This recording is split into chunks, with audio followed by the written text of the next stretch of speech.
I'm Matt Gelka in Washington. A Truth Social post from over the weekend appeared to indicate that the president was openly asking his Justice Department to bring charges against his political enemies. Allegations that former FBI Director James Comey lied to Congress center around testimony that happened in 2020, focusing on FBI investigations into Russian interference efforts in the 2016 election. I can only say that Comey's a bad person. He's a sick person. I think he's a sick guy, actually. He did terrible things at the FBI. But I don't know. I have no idea what's going to happen. The president's Truth Social post from over the weekend appeared to pressure Attorney General Pam Bondi to find charges to bring against Comey, California Democratic Senator Adam Schiff, and New York Attorney General Letitia James. He ended his post with, "They impeached me twice and indicted me 5 times over nothing. Justice must be served now." Bondi had dinner with the president Wednesday night as her office weighed bringing charges against Comey. It is not weaponizing the Department of Justice to demand accountability for those who weaponized the Department of Justice. White House trade advisor Peter Navarro, who served prison time for refusing to comply with a congressional subpoena related to the January 6th investigation, said Comey should be imprisoned. He broke the law and I didn't. Simple as that. He was the architect and mastermind of what's come to be known as the Russia hoax. The case was revived in the Eastern District of Virginia, where U.S. Attorney Eric Siebert resigned last week after being pressured to bring charges against James for mortgage fraud. White House aide Lindsey Halligan was then named interim U.S. Attorney for the Virginia office. We are quickly turning into a banana republic. The President of the United States is now employing the full power of the federal government, the FCC, the Department of Justice, in order to punish, lock up, take down off the air all of his political enemies. The statute of limitations to seek an indictment against Comey is 5 years, and this upcoming Tuesday would mark 5 years since his testimony to Congress. Reporting in Washington, I'm Matt Gelka.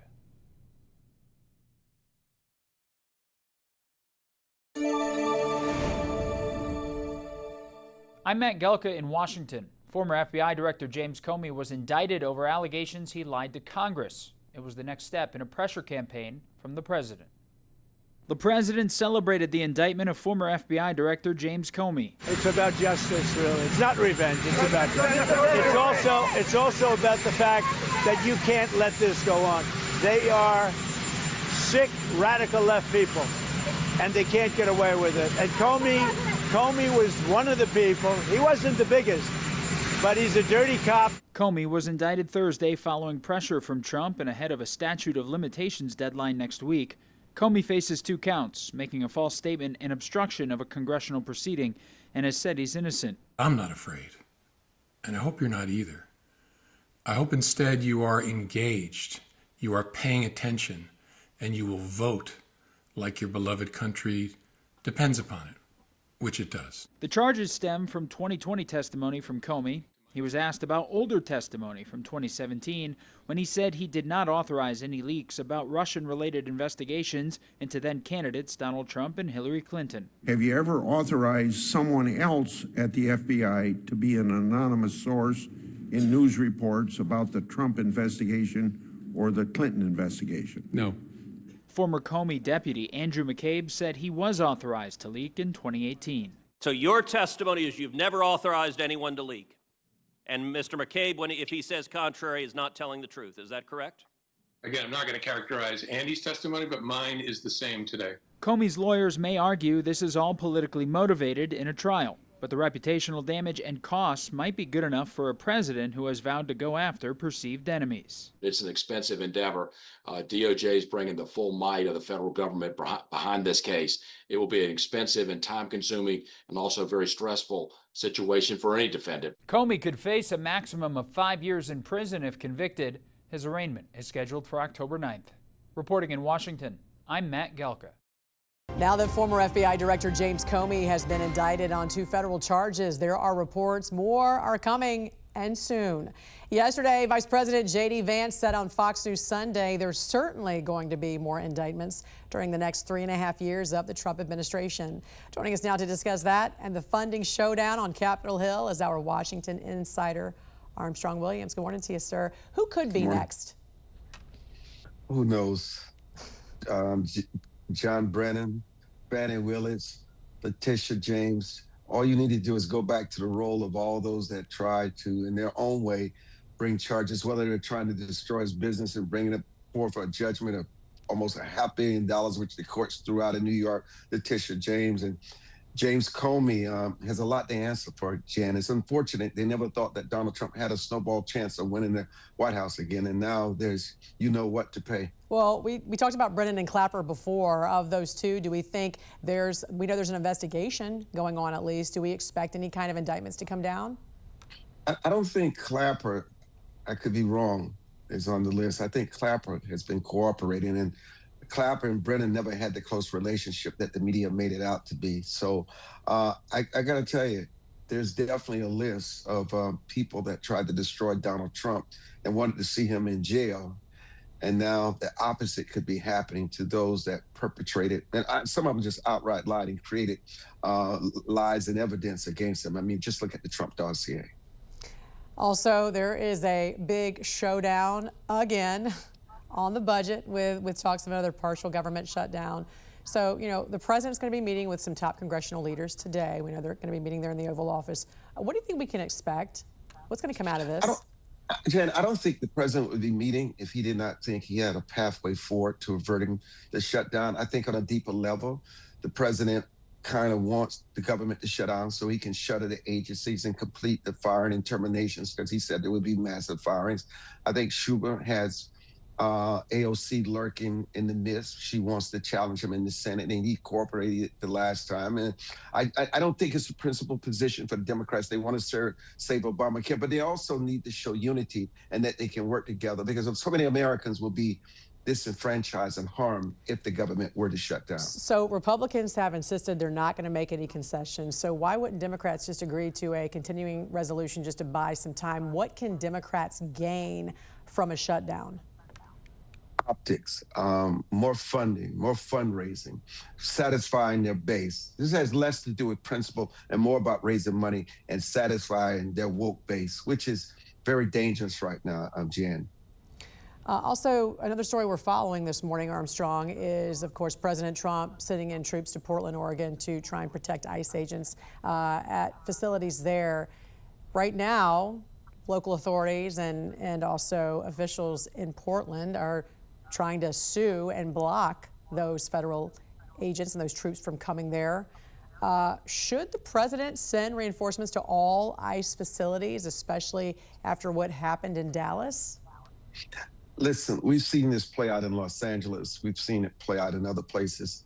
Look, I've always advocated that you should have the governor's request to bring the National Guard and those troops in. It's much better for everybody in the process. But obviously the president is bent on bringing this crime and destruction under control. The disrespect of the ICE agents should not be tolerated. You may not respect his methods of processes, but obviously it does generate results and send the message that we're not going to tolerate this kind of behavior. Yeah, and what do you make of these officials, these local officials trying to sue to block troops from the National Guard troops from going there? It's usually failed, and by the time they're on the ground, they're there for 2 or 3 months before the courts rule, and you're able to remove them. And then the courts may reinforce itself by going to the Supreme Court saying that the troops can remain. It's just it's a show. And who loses? Well, who gains are these criminals and these people who disrespect law enforcement that continue their behavior. It gives them another reprieve to continue doing the same. Washington Insider Armstrong Williams, great to see you always on a Monday. Thanks for joining us. Thank you, Jan. More indictments against former administration officials are expected now that ex-FBI Director James Comey is facing federal charges. In fact, over the weekend, President Trump also mentioned former FBI Director Christopher Wray, also under a major federal investigation. Joining us now to discuss is retired FBI Special Agent in Charge Jody Weis. Jody, good morning to you. You know, we know time was running out for the statute of limitations. The DOJ really just made this in the nick of time. Will this lead to a conviction? We know false statements are not easy cases. No, they're not, Jan. They are difficult. There's a couple things you have to prove. Number one is intent. Did the director knowingly and willfully make those comments, or was he just going to claim a mistake?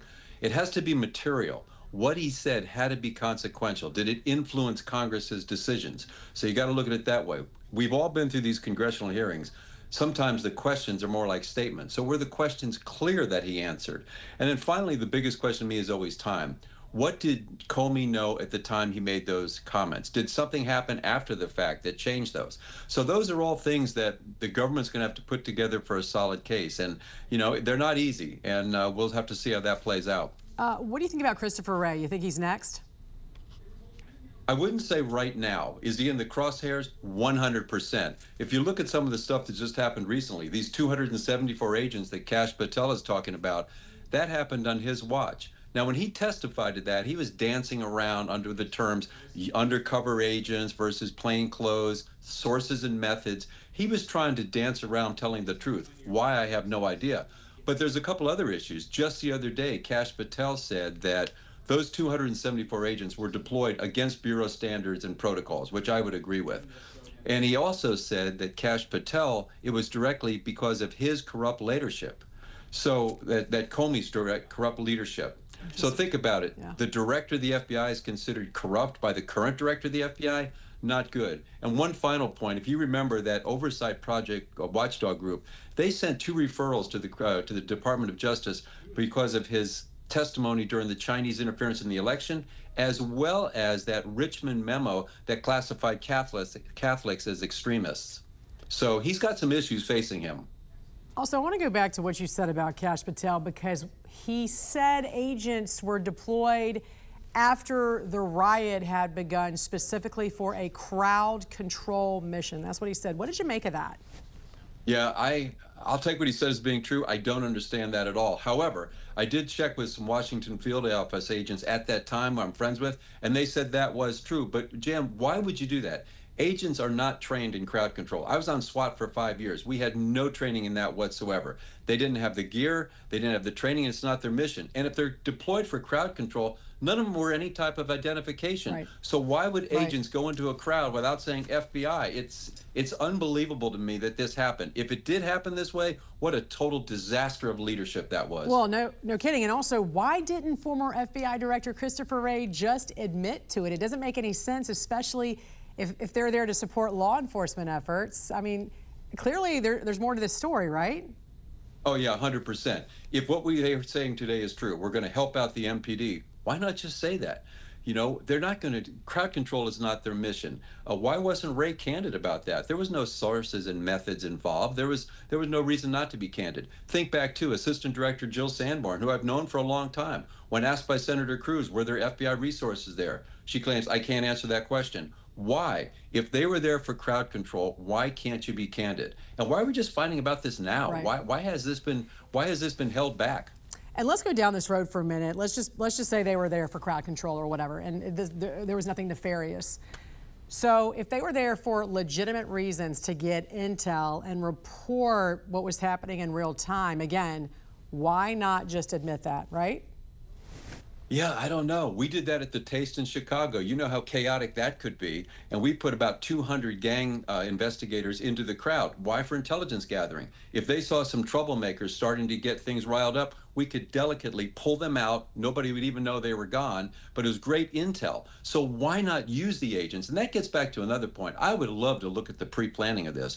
Why did the president authorize 10,000 National Guard troops there? This should all have been in place. They should have had agents secreted everywhere. There should have been surveillance going on to have a handle to stop any of this from happening. So as this goes on, there's always more questions than answers. But I think with Kash Patel and Pam Bondi and Bongino, I think we do have a team that's going to at least get us those answers, which I think as Americans we all deserve. Retired FBI Special Agent, we sure do. Jody Weis, great to see you, sir. Thanks for joining us this morning. Thanks, Jan.